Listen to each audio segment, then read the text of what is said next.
Anatomist, how are we doing?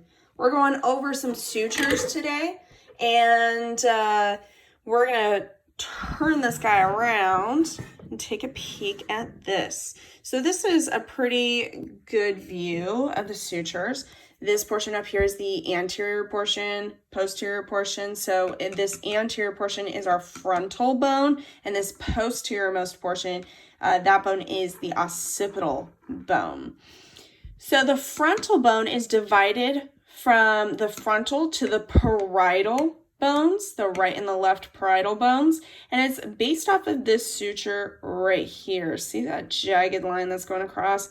That is a suture, and think of it like, I guess when you go out on a Friday night, and what kind of beer do you have that has a crown on it, on the logo?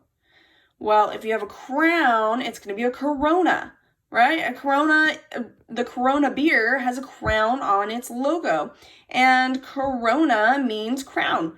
So this is the coronal suture. So now you can think of your Corona beer every time that you think of the coronal suture, and that's just basically you putting your crown on. Now the central one that comes down, that's going to divide right and left parietal bones, or right and left, I should say. Right and left parietal bones is going to be the sagittal suture. The sagittal suture, and that's between the parietal bones.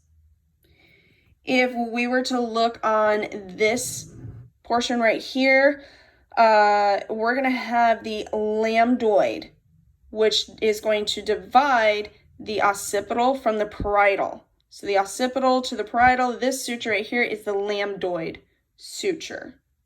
Lambdoidal suture, excuse me, forgot that AL. Lambdoidal suture, and that's LAMBDOIDAL, lambdoidal suture, like a lambda, Greek sign.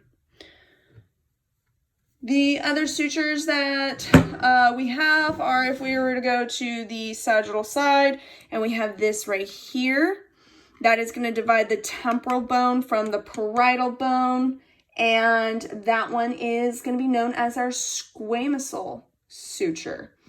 The squamosal suture, and if you saw the temporal video, this is the squamous part, so that kind of makes sense. The squamosal suture right here, dividing the temporal bone and the parietal bone.